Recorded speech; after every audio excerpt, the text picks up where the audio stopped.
for the individuals and their families who have lost their lives through this senseless gun violence recent uptick.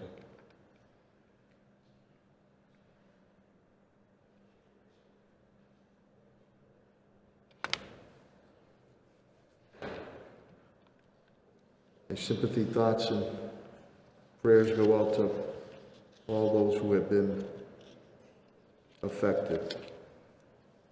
It was a busy weekend, as you know. There were some good things that occurred, but there were some challenging things that occurred that we'll speak about shortly.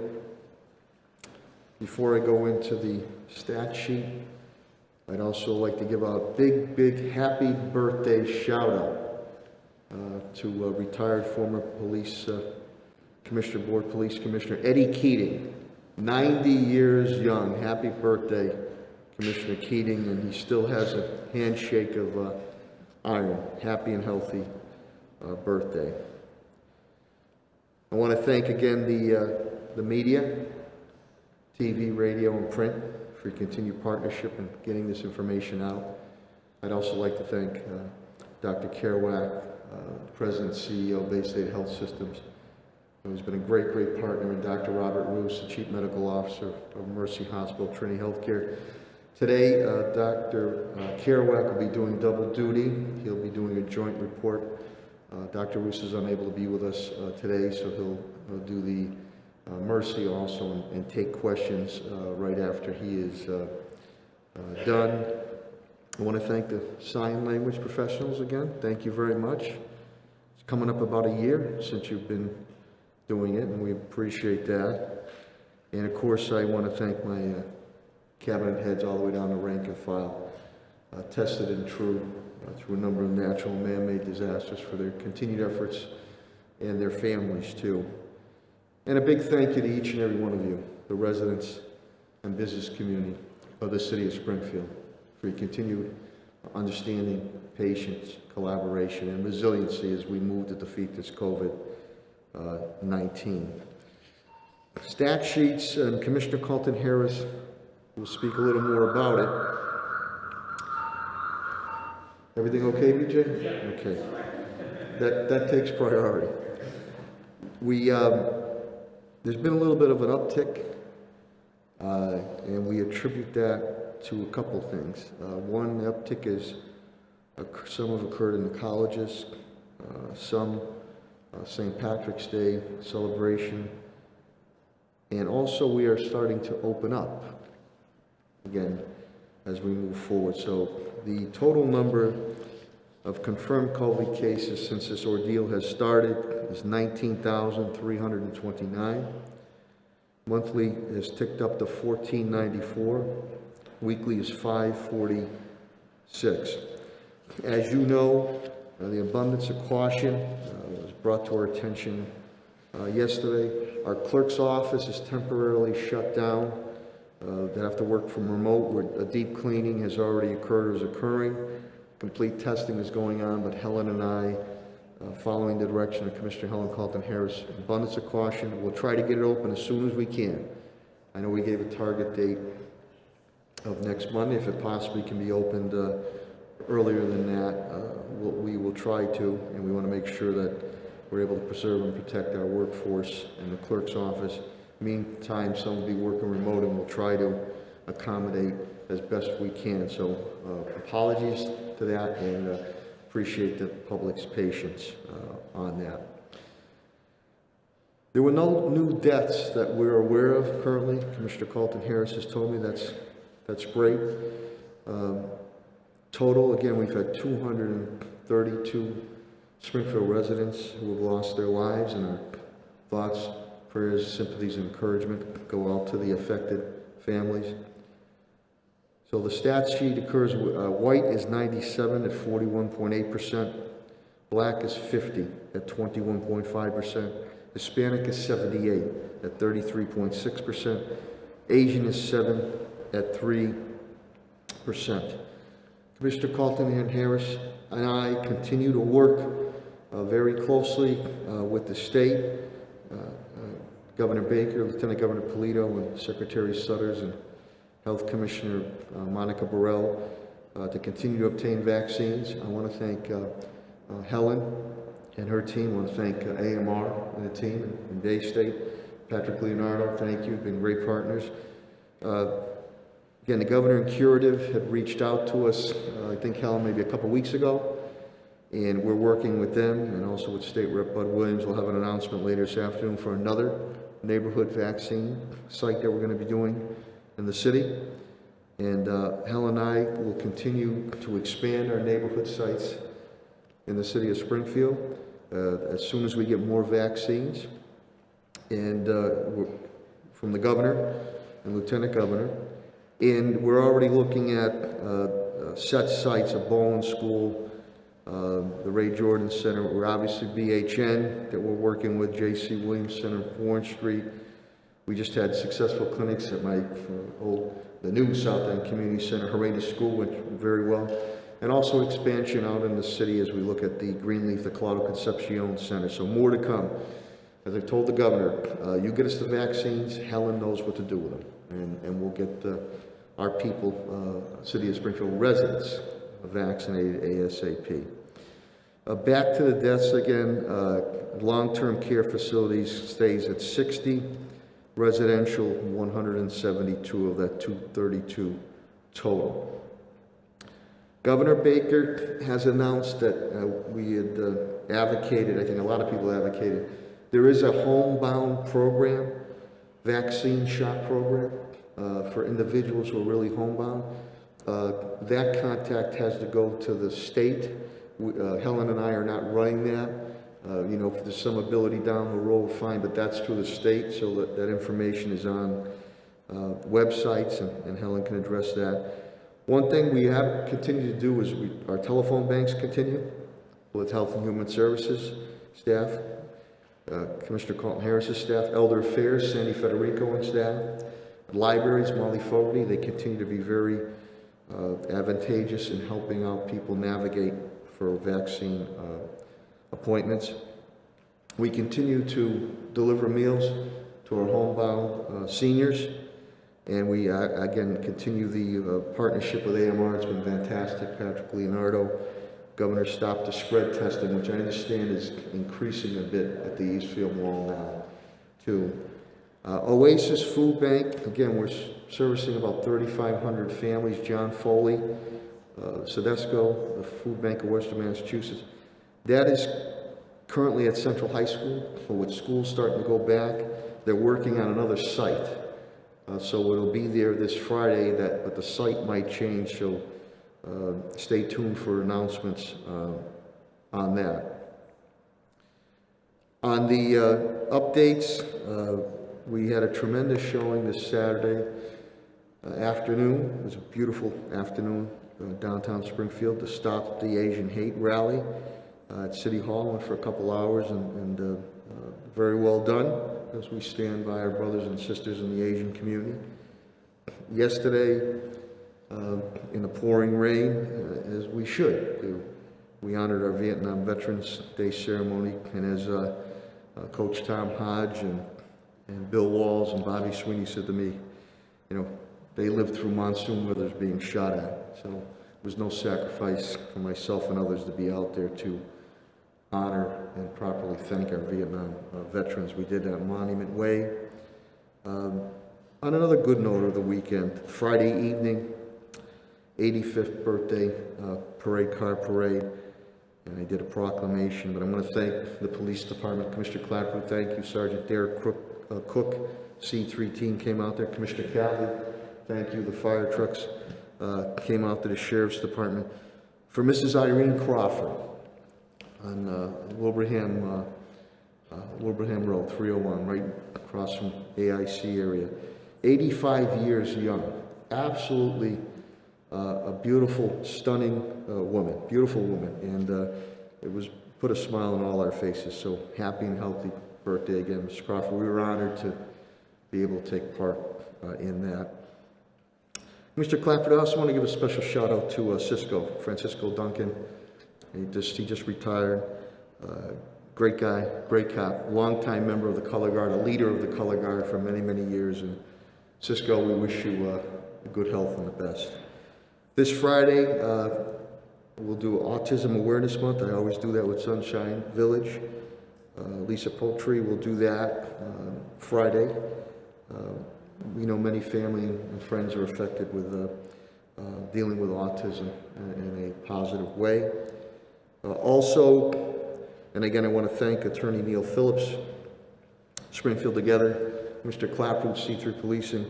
We'll be doing the Easter Bunny Hop and my brother and sister Elks at the Elks Lodge, 61 on Tiffany Street, this Saturday, mainly for the neighborhood and the students of the neighborhood area. It's always very heartfelt. And you can see today I'm wearing the St. George Cathedral mask, and we had a beautiful mass yesterday. That is such a beautiful cathedral, historic and just beautiful cathedral. And the 200th anniversary marking Greek independence, and that was wonderful. And I appreciated the hospitality.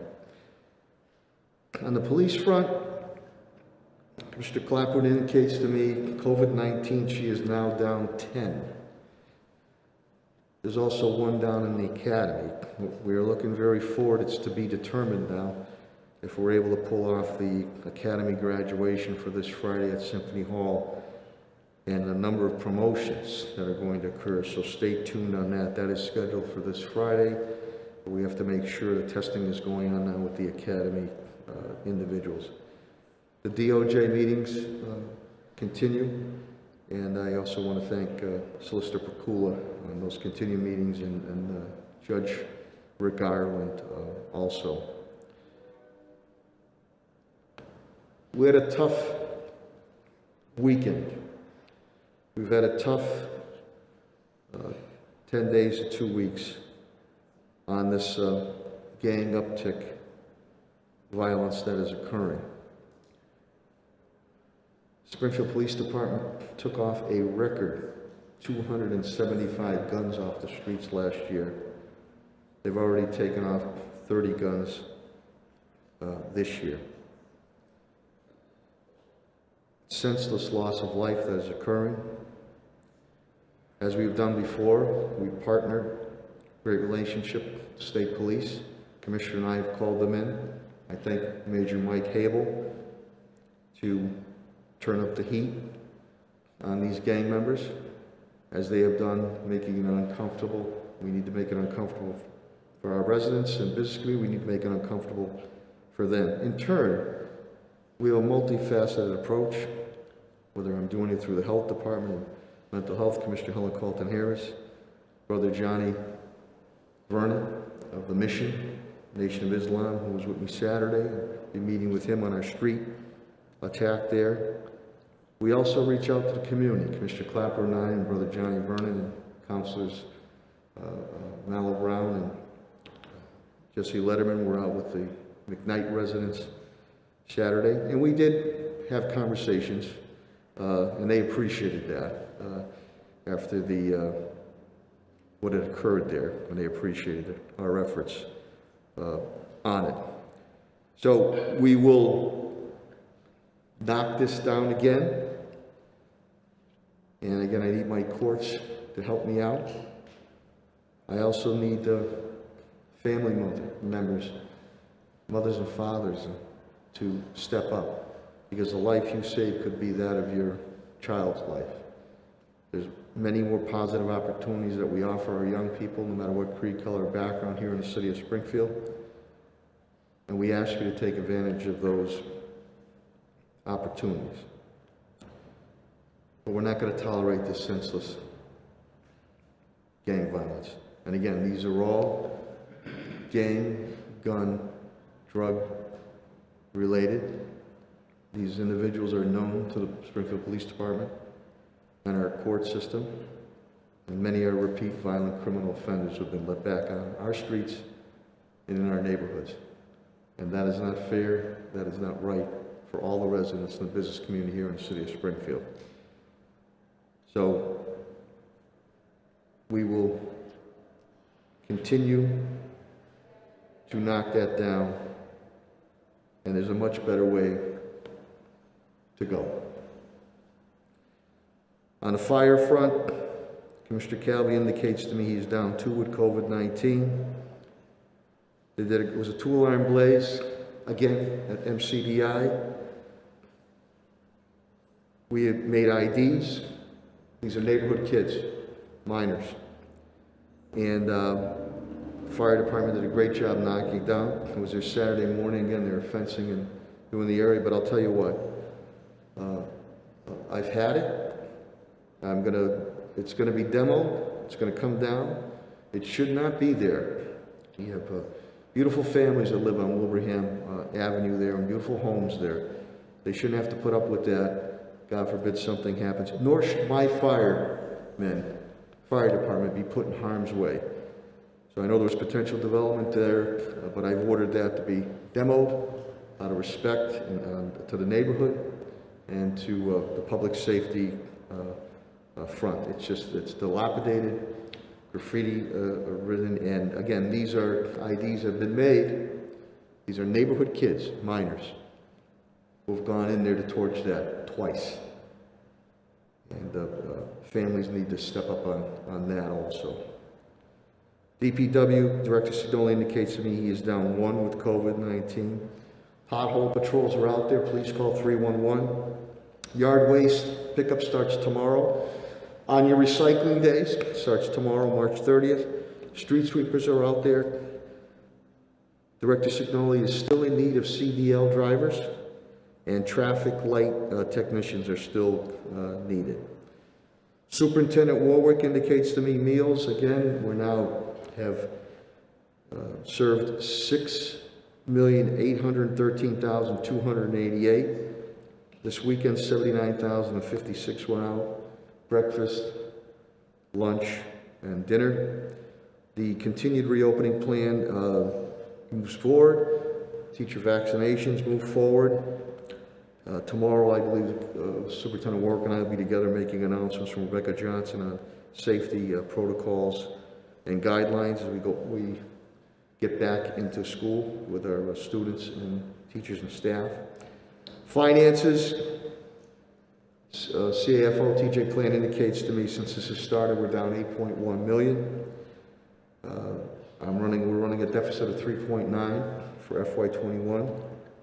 Deficit in grant spending for the residents, City of Springfield, and business communities up to $34.8 million. Of that, we've been able to pawn off 26.2 on grants, leaving a deficit hole of 8.6 million. Again, Mr. Plan, I've asked, he secured the money for the demo of MCDI. We continue to review the federal stimulus relief package, and I know we'll be having conversations with Congressman Neal. We appreciate his efforts, and Chief of Staff Billy Tranghese and others as we look into the crossing of the T's and the I's of that. Continued development of the FY22 budget continues. My budget hearings will start after Easter holiday, April 6th, we'll start our budget hearings. Parks and facilities, and Patrick Sullivan sends his regrets he's unable to be with us right now. I do not believe there's anybody down with COVID-19 in his shop that I'm currently aware of. He's been fantastic in working with Superintendent Warwick, with his facilities department, and Commissioner Helen Colton Harris on retrofitting our buildings. And also working with Commissioner Helen Colton Harris as we tour other potential vaccine sites once we get more vaccines throughout the city of Springfield for neighborhood sites. We're also very thankful for the Commissioner Clapprood and especially Sheriff Nick Kochi for the continued partnership of the park patrols, the deputy sheriffs patrolling our parks, specifically many times Forest Park. That will start Easter Sunday. That's just been a win-win for everyone, and we appreciate that partnership. Director Sullivan is also putting together, we're preparing as we continue to move forward defeating COVID-19 for summer programs. Weather continues to stay okay. The golf courses could open up as early as the end of this week if the weather holds. So stay tuned on that for Franconia Veterans. We've done a lot of work there. Sand trap work has also been done. Carriage house is available for rentals. We've decreased the price. Up to 150 people can be in our carriage house. Echo Dev Director, Chief Development Officer Tim Sheehan indicates to me nobody's down with COVID, which is very good. He will play a role in the MCDI demolition. Tim, I appreciate that. Timmy continues to review on the federal stimulus package, relief package. He'll update you on that. We did receive an influx of home funds, and it's a good amount. I think it's about $6.1 million. That'll help us, the first-time homebuyers programs.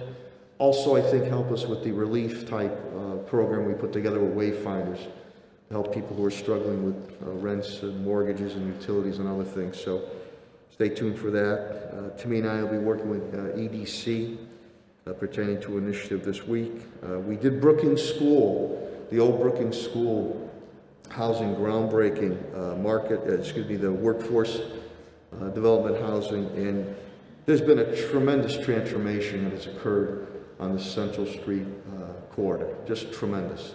Between now the road work, Director Scully construction's all starting now there, the market rate housing's there, the housing stock that was there is much improved now, the roundabout at Six Corners, the new Brookings School, Ruth Elizabeth Park has been redone, Educare has been built on Hickory Street, and Springfield College improvements and Water Shop Pond improvements. So tremendous transformation has occurred there. We also have money coming in. The money did not come in last year, but we're going to be able to have public service money. So Director Sheehan and I will be able to help out nonprofits more this year too. So we look forward to that. On law, HR, and labor, to Solicitor Ed Pakula and Attorney Bill Mahoney, we continue our DOJ meetings. The marijuana, the RFPs and reviews continue to move forward, and we look forward to keeping that pace for review pertaining to retail, pertaining to cultivation, and pertaining to delivery. Also, unemployment rate, the state is down to 7.1. Springfield continues to hover at about 12.2%. With that, I will now turn it over to the President and CEO of Bay State Health Systems, Dr. Mark Kerouac, who will have a dual report, also including Dr. Robert Roos's report. When he is done, he will take questions and comments from the media. Thank you very much.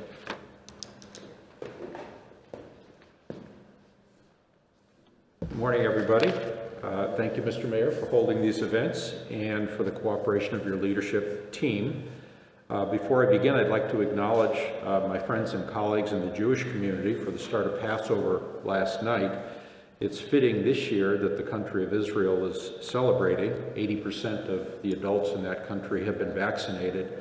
They have a highly efficient health system and public health infrastructure. They've largely reopened their country.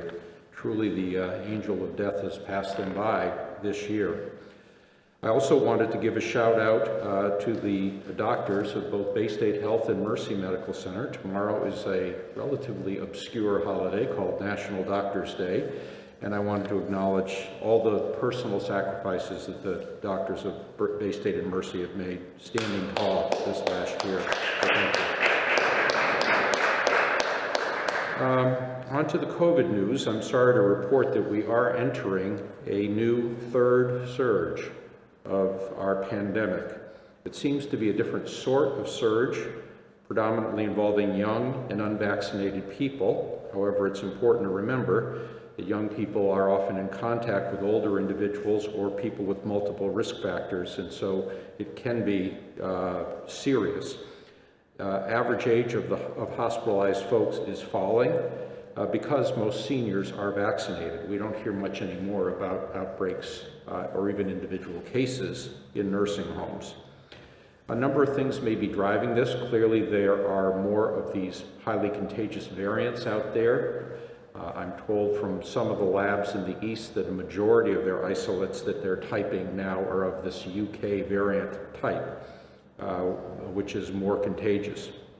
However, it's also the case that people are letting down on the public health measures. Air travel is at its highest level since before the pandemic. there are more gatherings and more gatherings without masks, and that is obviously trouble, as we all know.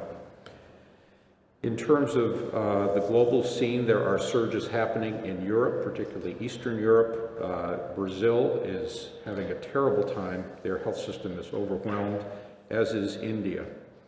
The United States has passed 30 million cases, 546,000 deaths. Daily new cases now exceed 60,000 each and every day. They had been in the low 50,000 range. And so clearly things are ticking up in a number of states, including a number of states in the Northeast, New York, New Jersey, Massachusetts. Deaths are only slightly up, though, which is consistent with a younger patient population. And so fewer or flat hospitalization rates and deaths flat to slightly up. Massachusetts, though, clearly is seeing an increase. Our 7-day average for new cases is 1,500. That's up from 1,100 just a couple of weeks ago. The test positivity is at 2.35%. That's an early indicator, up from 2% a couple of weeks ago. Hospitalizations, though, are still on the low side, and deaths have been pretty flat at about 30 a day. Hampden County is showing a slight increase based on last Wednesday's report. 25 cases per 100,000 populations averaged over 14 days, but I do expect that that number is going to go up. It's currently in number 2 position. It's been surpassed by Barnstable County down on Cape Cod. It's having a significant surge. The number of towns in that red zone that we dread to report on has gone from 20 to 32. We've added Palmer and Munson to the list, along with Chicopee and Southwick. Happy to see, though, that Springfield is staying in the yellow range. Bayside has seen a spike as well. Our system-wide numbers this morning were at 78. That's up from 48 just 2 weeks ago. 54 at our main hospital, 24 in the community hospitals, and again, consistent with the younger age group, only 7, fewer than 10% in the ICU. Our outpatient test rate is 5.6%, and that's up from 4% a couple weeks ago. Mercy is seeing an uptick as well. They have 13 patients in their hospital, up from 10 last week, and 2 are in the ICU. Test positivity there is up as well, 4.7%. Neither of our hospitals has concerns about capacity. There have been no changes in the visitor policy, and Mercy is allowing 1 visitor for every inpatient or emergency room visit or surgery. Baystate has yet to open up to visitors except for the obstetrical service and folks at the end of life. Vaccinations in the United States continue strong, 2.5 million a day. 180 million have been delivered and 143 million administered. Over 90 million people have gotten at least 1 dose. That's over 1/3 of adults and nearly 3/4 of the elderly. In Massachusetts, there have been 3.3 million doses administered, and 2.2 individuals have gotten their first dose, or if it's a J&J vaccine, their only dose. They're chugging along at about 54,000 shots a day, and again, we're hopeful that that number can get up closer to about 80,000. At Baystate Health, we are getting our weekly allotment of about 4,500 doses. We're averaging about 600 shots a day. We do allocate some of our supply to the community health centers we run here in Springfield, as well as to some up in Greenfield. Mercy is reporting no changes to its vaccine numbers or to its vaccine program operations. We are happy to see that Springfield programs is taking off under Commissioner Carlton Harris's leadership, as well as new programs in Chicopee and in West Springfield. You can find out about these through mass.gov or dialing 211. I don't know how to say it any more simply than this, but the virus is not done with us. And the virus will not be done with us until the great majority of us are either vaccinated or infected. Obviously, the easier road is to get vaccinated and not to hope that you're not going to be infected. Until and nearly every adult is going to be eligible for vaccine very soon on the 19th. Please stay safe until then, wear your mask, practice social distancing, avoid crowds. Please get the vaccine, and if those around you, those who you love, are reluctant, please ask them to talk to trusted sources to weigh the risks of vaccine, which are low, versus the risks of infection, which are high even in younger individuals, not to mention the potential risk of infecting somebody with comorbidities or somebody who's older. So with that, I will stop, and I'd be happy to answer any questions. Again, thank you, Mr. Mayor, for holding these events. 2240, Audrey says here. Audrey, go ahead. Audrey, go ahead. So where Carol mentioned at the beginning, potentially part of this wave came from United States gatherings, general reopening, and spring break and college events. Any advice to people specifically in those categories that maybe thinking about even having an Easter gathering or a continued spring break sort of event? Yeah, I think that any of these gatherings carry risk. But risk is not an on and off kind of thing. It's not a black and white sort of thing. You can reduce your risk by wearing your mask, practicing social distancing, etc. So that in the larger the group, the more likely that it's indoors, the more high risk it's going to be. And so obviously the least risky thing to do is to avoid those kinds of gatherings, but if you must go, there are things you can do to kind of reduce your chances. Well, and I guess to follow up, I'm sure there are probably a lot of families where maybe 2/3 of the people in attendance aren't vaccinated, but 1 or 2 may not be, or 1/3 of those in attendance are vaccinated fully, and some others may not be. If you are not vaccinated, but you are going to an event or have been invited to an event where many of the people are vaccinated fully, I guess maybe what sort of risks should people weigh in that time? Yeah, the risks are lower, obviously, if most of the people in the crowd have been vaccinated. The CDC has come out with some guidelines about that. What they've said is that people who are vaccinated, can safely visit a single household where the younger individuals are not vaccinated. They have counseled against visiting multiple household gatherings, which obviously would increase your risk. And again, there's nothing on and off about this. It's all kind of shades of gray. The more people vaccinated, the lower your risk. The virus is looking for another susceptible host, and a vaccinated individual or even a previously infected individual should be considered able to fight it off. Paul, Yeah. go ahead. Paul Tuthill, please. Paul Tuthill. Oh, let us I'm sorry. know, please. Thank you. Go ahead. The mic for 22, go ahead. How much of a role do you think vaccine hesitancy is playing in this surge that we're starting to see? I think that vaccine is being given as quickly as it's manufactured and allocated now, today. I think very soon vaccine hesitancy is going to be our big problem rather than vaccine supply. We continue to work on this even among our own employees, which is where I have the best data. We've gotten some of the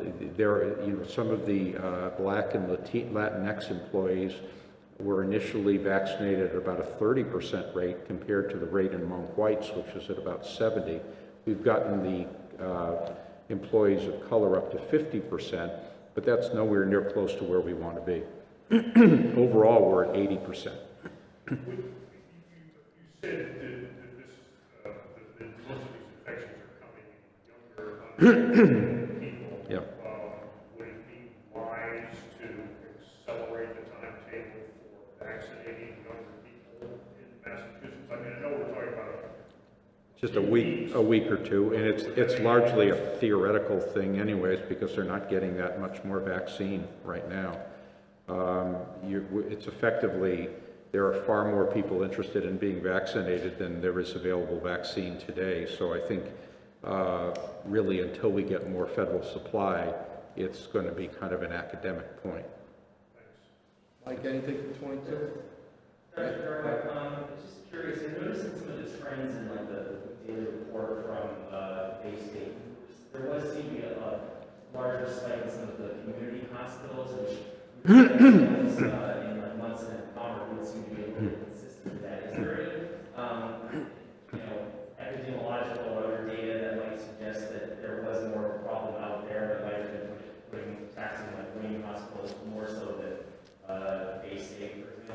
Certainly the basic epidemiologic data gathered by the boards of health suggested that both Palmer and Munson have had a recent problem. In terms of the way we approach this, when patients present to our community hospital emergency rooms, they're assessed in terms of their likelihood to progress or need intensive care. If the answer to that is yes, they'd be transferred to Bay State Medical Center, but if it's felt that they can be maintained just with regular inspired oxygen, they'll be kept in the community hospitals. And it's really helped us tremendously. Today there are, I want to say, about 24 patients all in our community hospitals, which takes a tremendous burden off the Springfield campus. And like everybody else, they've gotten more skill at being able to manage individuals. And in terms of like the shifting age of the people that are there, part of it is older people simply aren't in the hospital at all, so it's just adjusting the average age.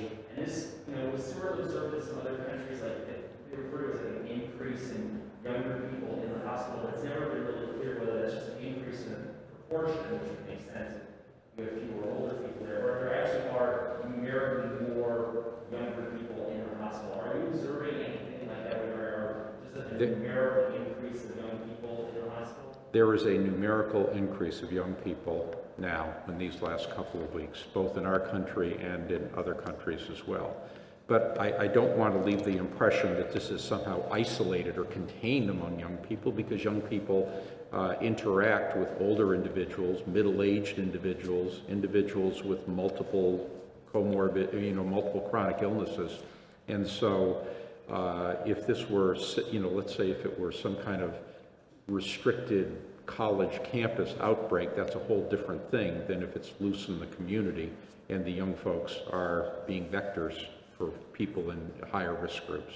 And do you have like a rough estimate of like the average stay for somebody that doesn't go to an ICU, because I know that really lengthens the time, so the average stay a person has in the hospital? Yeah, it's about 7 or 8 days if you exclude the ICU folks. Any other questions or comments from the media? Dr. Carroll, thank you very much. My pleasure, Mr. Mayor. Thank you. Joint report. I also want to thank Focus Springfield again that they do this live also besides our TV networks for taping purposes. Thanks, Commissioner. Now we'll have the Commissioner of Health and Human Services, Helen Carlton-Harris, give an update, and I think she'll speak to you about the new variant also that's going on. Commissioner Helen Carlton-Harris. Thank you, Mayor. Thank you for your support. The weekly update for the data for the City of Springfield, 19,329 total cases.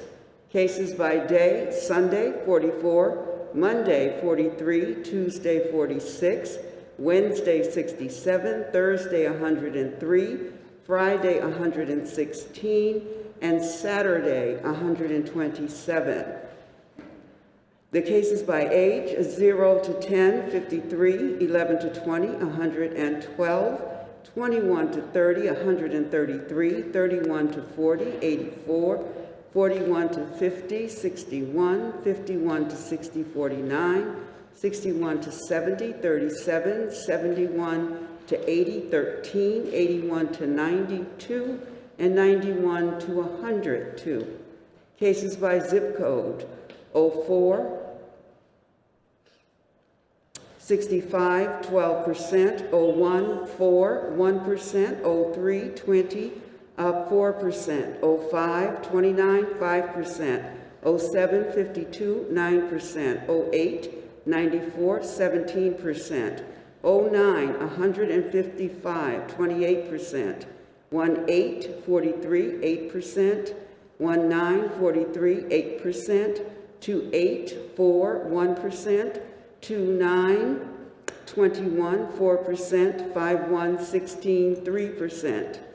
Cases in the last 6 weeks: 214, 593, 221, 414, 228, 391, 37, 326, 314, 310, and 321, 546.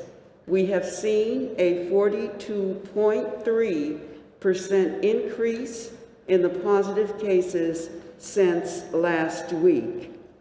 The virus is still circulating, as Dr. Kerouac has indicated. Community spread is still with us. This pandemic is not over. The reasons have been spoken about, but we did see an uptick in our college cases. We also could be potentially seeing an uptick from St. Patrick's Day and opening up the Commonwealth as well as the nation. As Dr. Kerouac indicated, travel has increased. We're seeing people out without their masks on. It is important, again, to acknowledge that we are still in this pandemic. Face coverings or masks are still mandated. Nothing has changed about that. We still ask you to continue to make sure you are wearing your mask. I would also say to businesses, your employees should continue to wear your masks as well. Although we've allowed businesses to open up at 50%, it's important to remind our employees that they should wear masks. I'm spending a little time talking about masks because it's disheartening to me that we have individuals in our community, in our city, and around the Commonwealth and nation who still do not see the value of wearing a mask. It does save lives, and although vaccines are being distributed, we still know that we are not at herd immunity. We also know that the new variants that we're seeing, the UK variant is here in the city of Springfield. It has been isolated. So if we know there are a few cases of new variants, then what we know is that there is more out there. And so it's important, again, that we remind you to wear your face coverings. The cases by age group, 30 and under is 55% of our cases.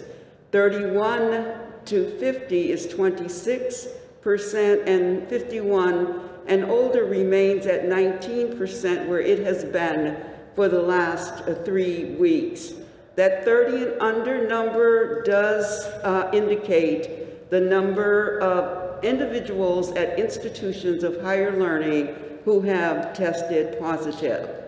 The line graph, 1,494 so far this month, and we do have 4 days to report to you from this month. The good news is that we did have vaccine clinics this last week. St. John's on Tuesday vaccinated 220 individuals. The South End Community Center vaccinated 150 individuals. Harena School, 230 individuals. BHN, 300 individuals, and Bolin School, 244, for a total of 1,144 vaccinations that were given at neighborhood sites. 74% of the individuals who came to neighborhood sites were from the neighborhood and from communities of color. That's important because that's the reason that the mayor and I really understood clearly that we had to stand up clinics in neighborhoods because people were resistant around traveling to Eastfield Mall, whether it was transportation, childcare, there were barriers. When we went into our neighborhoods, the response has been very positive. And so last week, 1,144 individuals. Let me stop and just say thank you. Thank you to St. John's Congregational Church and the members who were there and working with us. South End Community Center, thank you to the South End Community Center staff who were also on site. Harena, I need to give a huge shout out to New North Citizens Council. They came in. Obviously, it was important to us to have Spanish speakers at that clinic. They made sure that those individuals were in place. They also brought giveaways for the individuals who came to the clinic. So thank you, New North Citizens Council. Behavioral Health Network, of course, an amazing work that they're doing with us in their clinic, and then Bowling School. Springfield Public School nurses, you rock. You were amazing on Saturday. I am very, very appreciative of the work that you've done with our staff. We have a great partnership. We value and respect each other. We work well together, and I am so appreciative for everything that you have done. Thank you to Superintendent Warwick for allowing this partnership to move forward with the assistance of Bill Mahoney in drafting the agreement. Thank you all very much. It went extremely, extremely well. Cases by race, Latinx, 23%, white, 36%, Black, African American, 17%, unknown, 22%, Asian, 1%, American, Indian, Alaskan Native, 1%. And so the coming up this week, there are links that will be put up on the city's website. Those links, you can go in and register for a neighborhood clinic. We will be at the Ray Jordan Center this Thursday. I believe those slots have all been utilized, but certainly check the website. We will be at Bowling on Saturday, and so please, those links are up. Check the website. It has been an experience that has been very positive in getting our neighborhood residents vaccinated and knowing that, 76% of the individuals who walked through our door were from the neighborhoods or were individuals of color. That's just an amazing number, because that helps us with vaccine hesitancy, vaccine resistance, by saying we are bringing vaccinations to you. And that's exactly what happened last week. I want to thank the staff of the Springfield Department of Health and Human Services for everything that you do. You have been at all of these clinics. You have done what has been necessary to keep our residents safe, and I am very, very appreciative. I cannot say enough about AMR. So they have tested totally 168,867 individuals. Springfield residents has been 74,012. The positive cases out of that is 15,539. Patrick Leonardo tells me that there's an increase in the testing, which means that there is individuals who are experiencing symptoms or have been contacted to told that they must get tested based on our contact tracing. Again, we are continuing to test with AMR, trace the cases, and ask you to quarantine or to isolate or quarantine. Again, the new variants are circulating. We want to not see the kind of surge that we could potentially see, and the power is in our hands to not experience that. Please continue to do what's necessary to keep yourselves and your families safe. Thank you, Mayor Sarno. Thank you, Helen, very much. Oh, let me get your coat right there. Always so stylish. Oh, thank you. You don't want me walking around? Okay. All right. Of course not. Just let me piggyback what Commissioner Carlton Harris had indicated about masks, how invaluable they are. I had, through Representative Angelo Pupolo, Angie, bring in the Director General from the Taiwanese government, Taipei, Friday. And I asked him how, and Dr. Mark Kerouac, a couple months ago, brought up the Taiwan example of how they're doing it. And I asked him how his country was doing. They don't have a lot of vaccine or vaccinations going on. It's a country of 24 million. Total cases of COVID-19, under 1,200. And I said, how are you doing that? He said, one of the biggest components is the mask wearing. So as Commissioner Helen Carlton-Harris and Dr. Kerouac, it works.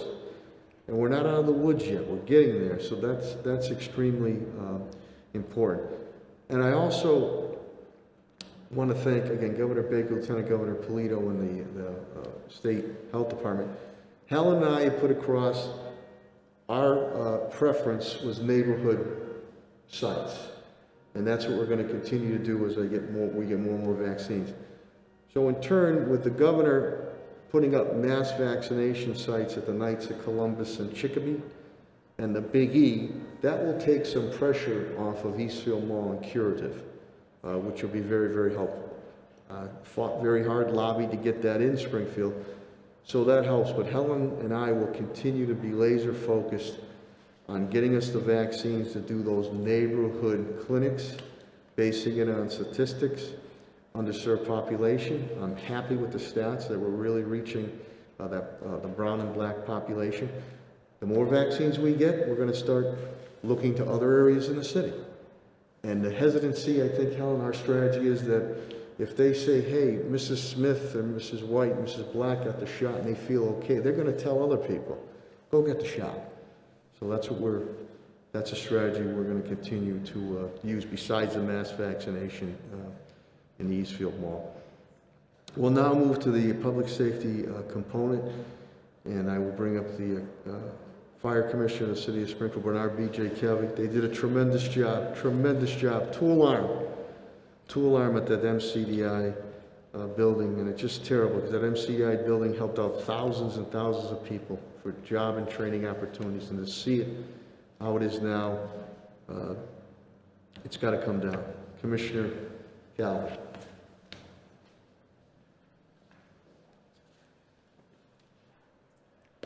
Thank you, Mayor. Good morning, everybody. Today at the fire department, we only have 2 members out with COVID. We're continuing all of our safety procedures that have been tried and true for us since the beginning. So shout out to everybody at the fire stations for the hard work they continue to do day in and day out with all of that. As the mayor said, we had a 2-alarm fire on Friday evening at the MCDI facility, 140 Wilbraham Avenue. We were able to get the fire stopped in about an hour and a half, 2 hours, bring it under control. There is reports that there were 9 to 10 minors in the facility yet again. We believe we have the names of some of those people involved, and we're going to be reaching out to their parents to look to question them with the assistance of the Springfield Police Department. To parents in those neighborhoods around the MCDI facility, please do not let your children go in that building. That is a death trap in there. It is unsafe. It is unsafe for us to go in that building. We were able to get the fire stopped in short order the other night, but we were fortunate to be able to do that with the high winds. If the winds were coming from a different direction, we'd have been hard-pressed to catch that before it got out to Wilbraham Road. So please be careful. It is a crime. Starting fires, even in abandoned buildings, is considered arson. If someone is injured during one of these fires, that brings additional consequences to it. So please keep track of your children in the neighborhood up there and be careful. That's all I've got for this week. Thank you. Thank you, Commissioner. Just a quick update and note that Commissioner Carlton-Harris sent Patrick Leonardo AMR on testing. There'll be no testing on Easter Sunday out of respect for the holiday. So no COVID-19 testing this Sunday for the Easter holiday. Thank you very much on that. I will now bring up the Police Commissioner of the City of Springfield, Cheryl Clapper. And again, all these incidents that have occurred, there has been no cooperation whatsoever from the individuals involved and or family members. And again, we say to the community and we say to those family members and those people, you are part of the solution. You are part of the solution on this gang, gun, and drug violence. And you potentially could be saving your own child's life. So we will make it uncomfortable. for those gang members. And we'll also offer those who are borderline opportunities to go in a positive way. The Police Commissioner of the City of Springfield, Cheryl Clapper.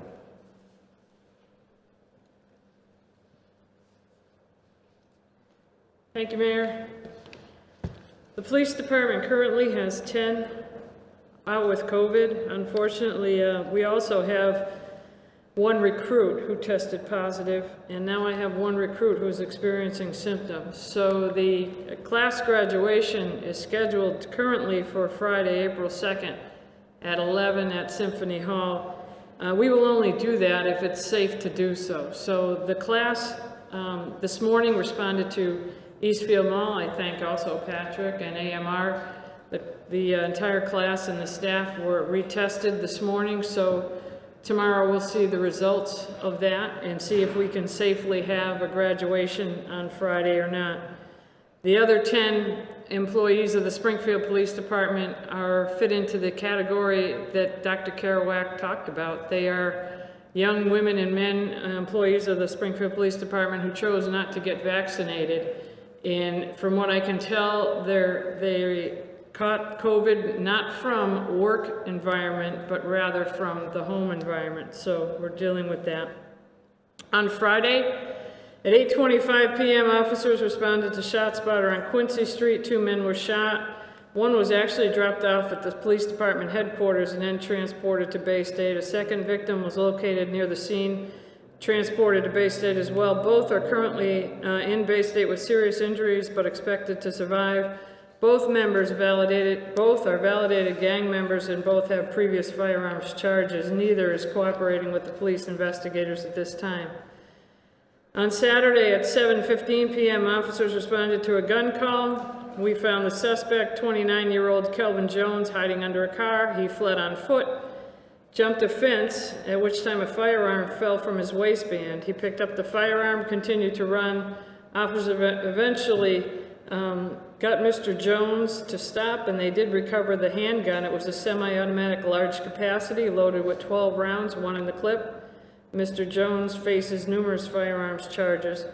A second firearm was recovered at Bridge and Barn Street Sunday morning. That suspect is supposedly thought to have tossed it from an undetermined previous incident, and he has not yet been identified. Saturday at 9 p.m., officers responded to Shawmut Street for an accident with injuries. The driver was unresponsive. When officers arrived, they observed that he had been shot. He was transported to Bay State and unfortunately succumbed to his injuries. 36 shell casings were found in the area of that incident, and there are 3 different weapons used in that incident.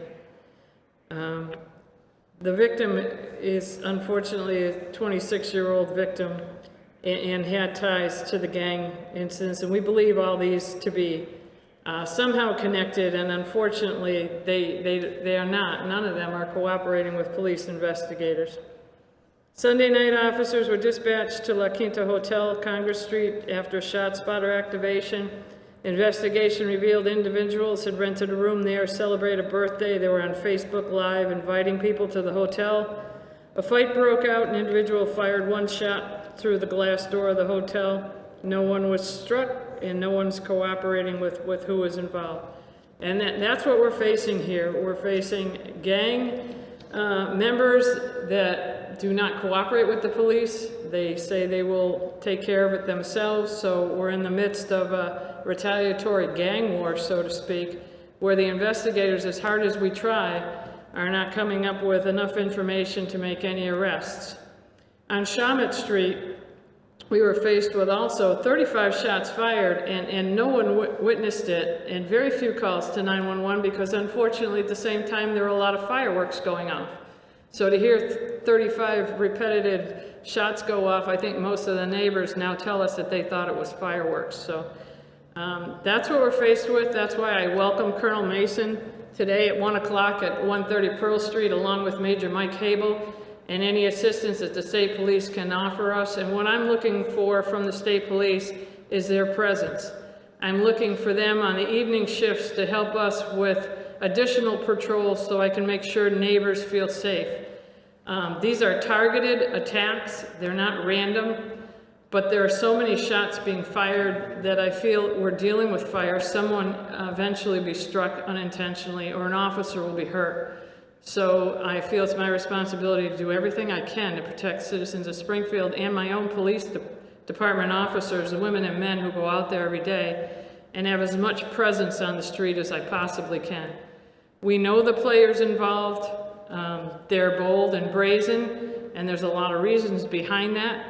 A lot of gang members are now carrying weapons with them in the car, in their own vehicles, and they see a rival gang member or somebody that they have a grudge with, and they have the weapons right on them to start shooting and open up fire. There's total disregard for anybody in the area, for other persons or other property.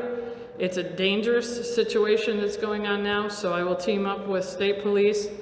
We'll get out there and enforce, and we'll start enforcing what we can and seeing if we can come up with some arrests. But if we come up with those arrests, I, along with the mayor, would ask the courts, we're doing our jobs, and we're putting our lives on the line, and we ask the court, despite COVID, we're out there, so despite COVID, incarcerate those who should be incarcerated.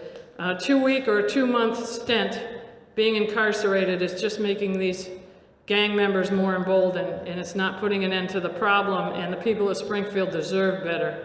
They deserve to have an incarceration period so we can get a handle on things. We're not going to talk about rehabilitation when you talk about a 2-month incarceration. It takes time. And these are not young kids that we're dealing with here that are being arrested or being shot. We're talking about people in their 20s and early 30s. So the answers are limited, but they're out there, and we will continue to do our job. Thank you. Thank you, Mayor. Thank you,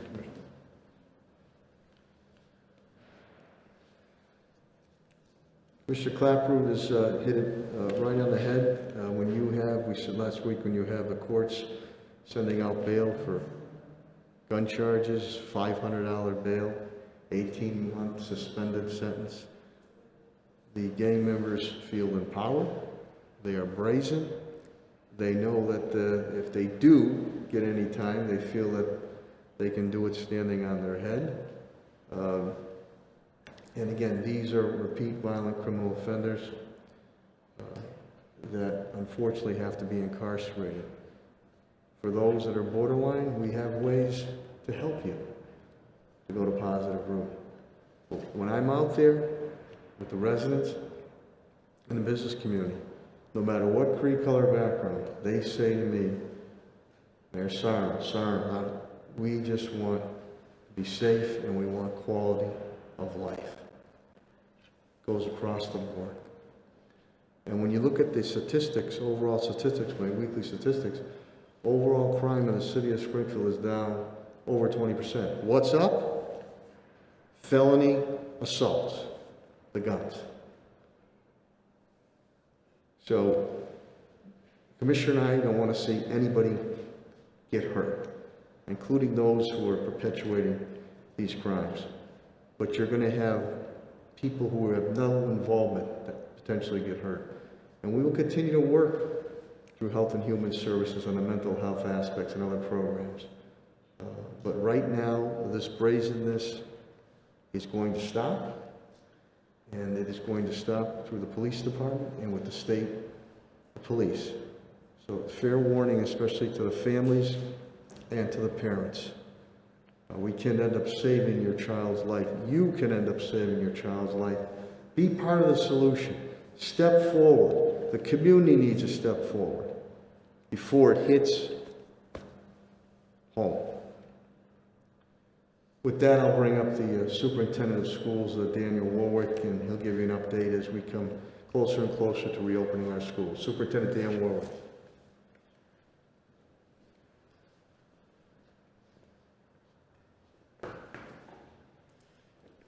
Thank you, Mayor. Good morning, everyone. As the Mayor said earlier, very, very proud of my team and the Sodexo team. Since we closed down, which was a little more than a year ago, and Pat Roach is here today, so I'd like to call him out. He was the one who helped organize all of this. We've provided 6,813,288 meals to families across Springfield. This weekend alone, 79,056. So again, very, very proud of the staff during this pandemic. People have really stepped up and really provided for the needs in our community, and we know that's a serious need here in Springfield. Happy to announce that we're planning for school reopening. And next Monday, we're going to bring phase 1 students in, and that'll be students in pre-K to 6th grade, our high needs special education students, our ELL SLIFE students, and our vocational students at Putnam, grade 10 to 12 for their SHOP program. Again, that'll be next Monday. And then on 4/26, after the vacation, we're going to start phase 2 and bring in 7th and 8th grade. And again, we're looking forward to reopening those schools and our kids coming back in the schools. For parents, again, it's a parent decision. If a parent chooses to send their child to school, we'll make sure we meet their needs in school. If they choose to keep them remote, we'll continue to serve them remotely. So again, it'll be by parent decision.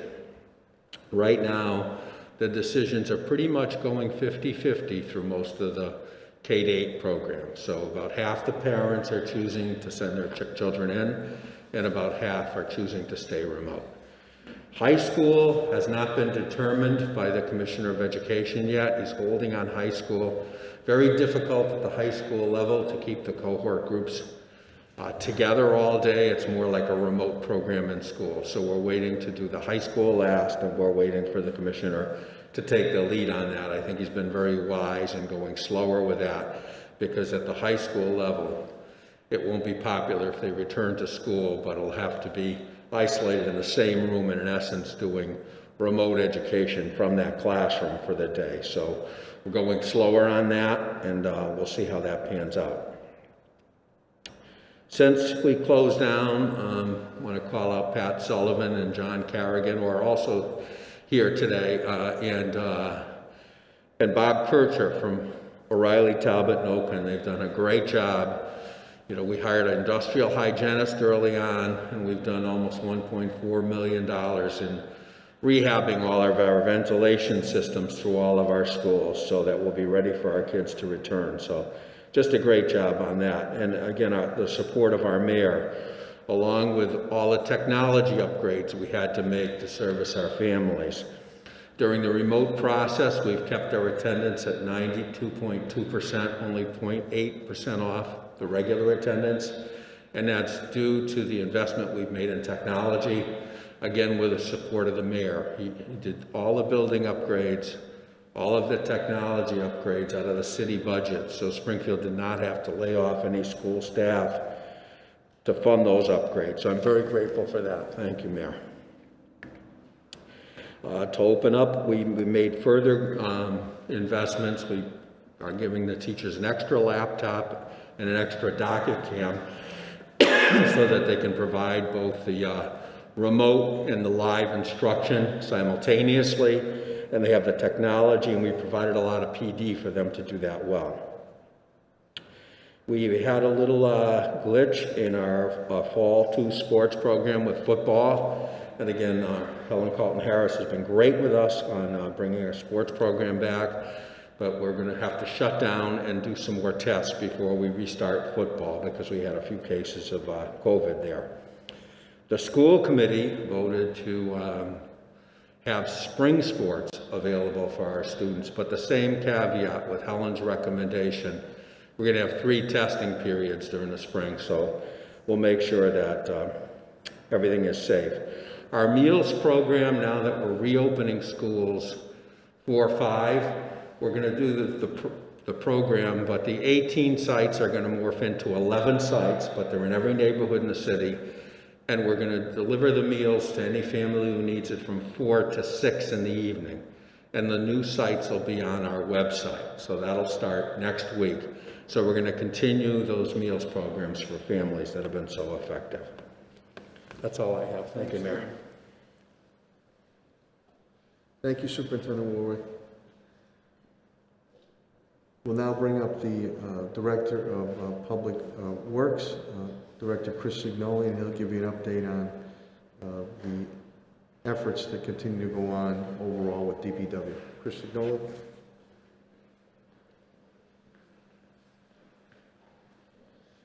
Mayor, thank you very much. With regard to the DPW, we have one employee out with COVID. The DPW has finished our winter shifts, so we are back working full-time, all employees during the day. And with that today, construction activities will start throughout the city.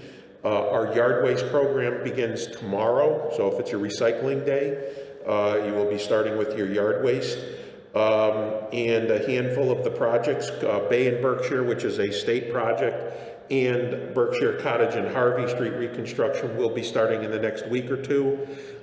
With schools online, we will see a big increase in traffic around the city, and you will also see, related to the construction activity, a lot of detours as well. So we try to post those on our Facebook page, our web page, along with the Mayor's Office of Communication, as well as going through as many media outlets as we can to let people know. And I believe that is it with regard to the DPW. Mayor, thank you. Thanks, Chris. Thank you, Director Signoli. Again, Springfield's in the business of doing business, and I want to commend Chief Development Officer Tim Sheehan and his team for the continued efforts to keep our businesses going. He will now give you an update pertaining to economic development. The Chief Development Officer for the City of Springfield, Tim Sheehan. Thank you, Mayor. We have no one out with COVID this week, today.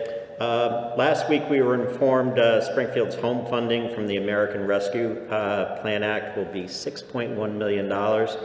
This will enable the city to have the resources necessary to continue to provide programming aimed at ensuring housing security and strengthening Springfield's housing programming. To date, under the CARES Act entitlement funding and home funding, we have expended $3.6 million related to COVID, and this is approximately 65% of the total funding allocated. All of our funding has been committed. We have prepared the draft annual plan for the city's community development block grant program. It should be posted for comment beginning this week. I am happy to say that because of the American Rescue Plan, the city will be able to have its normal application round for public service activities for nonprofits. We were unable to do this last year. We are anticipating the allocation of approximately $724,000 to public service programming across both exempt and non-exempt categories. Staff work continues on the RFP programming related to expanding women and minority access to private and public contracting opportunities in the city of Springfield, both as contractors and vendors. Finally, we are in the initial stages of developing a COVID neighborhood recovery community-based planning program. Plans will analyze current conditions and build community consensus around potential improvements in neighborhood transportation, infrastructure, housing, community service, and commercial services. That's it for me. Thank you. Thank you, Director Sheehan. Again, you heard the update.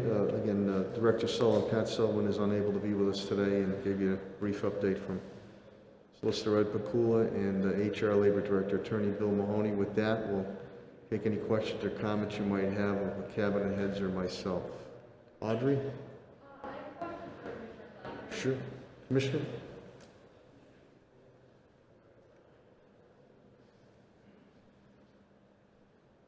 Hi, Art. I was wondering if you knew roughly what percentage of the department has declined vaccines so far? You know, it's difficult for me to answer because a lot of the 120 to 130 members of the department actually were positive for COVID. So a lot of them were waiting for the 90 days to get the vaccination. And I think I had about a 50% participation in the vaccination process for those of us that never had COVID. We were vaccinated. So I think it may take me a little bit longer to figure out exactly what percentage we fall in because I had so many that actually tested positive. And follow up on that, last week you mentioned that you were trying to encourage those who have not gotten the vaccine yet to get it. Are you guys in the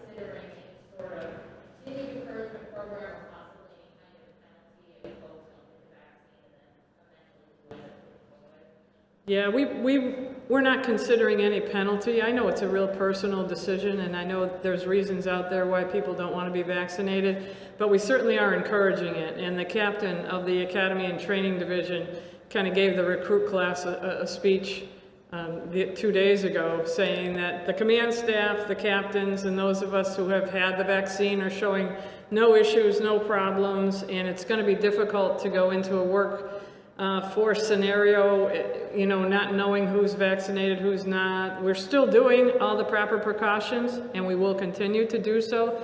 The only thing I have done is we've gone back to the two-man cars, but we still encourage the mask wearing if you're in a two-man car. So we'll take the precautions, and we'll continue to speech that you should get the vaccination and protect yourself, your coworkers, and your family.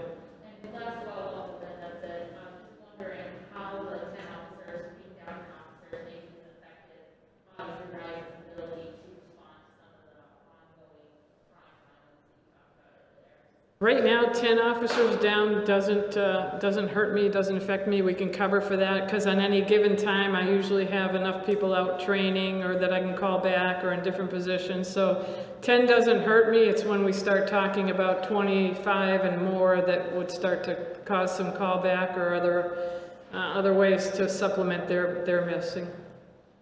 Thank you. Not for Commissioner Fletcher. You're off the hook today. Thank you, Paul. Appreciate it. I've got a question for Commissioner Hellicott here. Commissioner?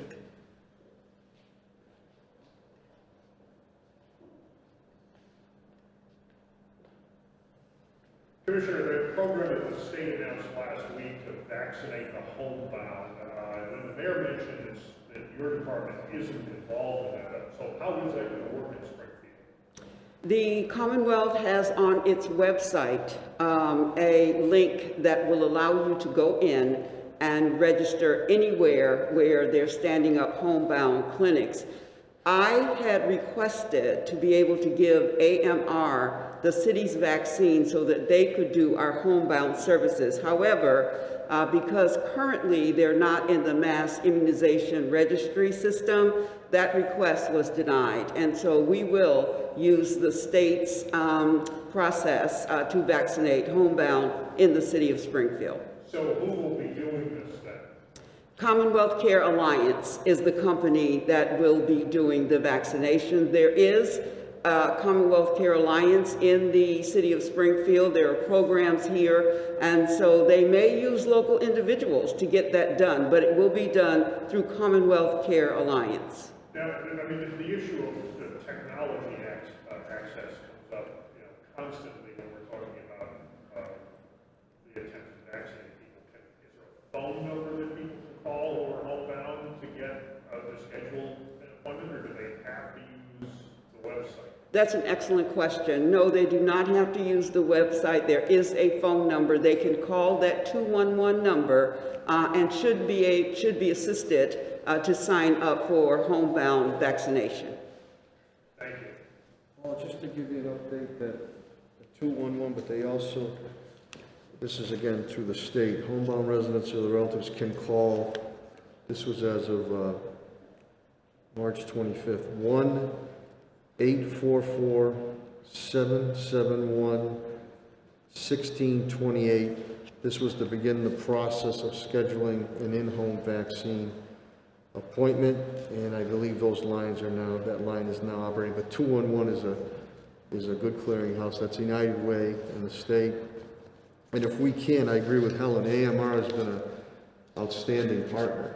And if we have the ability, we know, not that they don't, but we have the local touch and the local flavor. So if we are able to get homebound vaccines, we want to do it through Helen and AMR, but the state's running that. We'll continue to advocate for more vaccines for our expansion of neighborhood clinics. Any other questions or comments? Matt, go ahead. Just a quick Sure. follow-up on the MCPI. I'm just curious, I noticed that there was something that was announced in November about the demolition. What's changing now in today's announcement, separate from what has already been announced in November? I'm going to bring Director Sheehan up too, but there was a potential development on another development there that needed part of the building. My druthers right from the beginning was the knocked that monstrosity down out of the respect to the neighborhood, and I was able to secure that money through AFO, TJ Plant, and also not to put any the neighborhood in harm's way, not to put my fire department in harm's way. This is the second time it's occurred. I'm going back to my original game plan, and the developer will have to adjust, but I want it down. I'll bring up Tim Sheehan right now. But it's going to come down. That's it. I want it down. I wanted it down from the beginning. Our original plan was to have the entire building demolished. There was an expression of interest in the redevelopment of the site. In looking at the costs and the cost to demolish, and obviously the expression of interest and the historic nature of the property, the thought was potentially to see if we could redevelop it, but at this point there's been 2 fires within it, and it's clearly become a public safety issue, so we're going back to the original thought that ultimately the property should be taken down. And it should be clear that the redevelopment of this, wasn't something that was going to be instantaneous. It was going to be over a period of 2 to 3 years that the redevelopment would occur. So to leave that as out in the neighborhood for that long, certainly, first of all, it's a blighting influence, and now it's a public safety issue. And just in terms of when was this interest before or after the November announcement of demolition? It was after. Okay. Part of it was demolished though, right? Yes, there was a first phase that was demolished, that work has been completed. As that work was going forward, this expression of interest came forward from a developer. So now the entire site will be raised and offered. I want it down. That is correct. I want it down. I was by there early Saturday morning. They were fencing and securing again. It's dangerous, and they graffitied all over. No resident needs to look at that or deal with any potential fire that gets out. Fire's done a great job on it, but there was interest that was lodged by a developer. It was a good track record, and officials who were pushing for it. But as Director Sheehan indicated, even if something was able to be done there, it's not going to happen for 2 or 3 years. I'm not going to have it. I'm not going to tolerate it. My head, heart, and gut said from the beginning, it should come down. It's coming down now. I don't care when people, it's coming down. Period. Any other questions or comments? Okay, I thank everyone for being here. I thank the media again, the TV and radio and print media that are here for your partnership in getting this information out. It's very essential. And again, to my cabinet heads and to rank and file and their families, thank you for your continued efforts as we move to defeat this COVID-19. And I also want to thank you, the residents and business community of the city of Springfield, for your continued patience, cooperation, collaboration, and resiliency as we move to defeat this COVID-19. And through Commissioner Clapper and State Police, Colonel Mason, Major Mike Habel, and our other efforts, we will knock down this gang violence and work hard to eradicate it, but probably just as important, continue to offer venues where our young people or young adults have positive paths. We're doing it multi-pronged. But I'll ask the community again, you need the families that are involved and the community. You need to be part of the solution. You need to come forward. The life you save could be one of your own family members. This is senseless violence that is occurring. And it makes it very uncomfortable for all our residents, no matter what creed, color, or background, in our business community. So now we're going to turn up the heat on the gang members and make it uncomfortable for them. As Commissioner Clapper indicated, we need the courts to back us up and stop with the slaps on the hands. You have emboldened them to feel that they're impenetrable to carry guns and shoot at will. It's not right, and we're not going to tolerate it.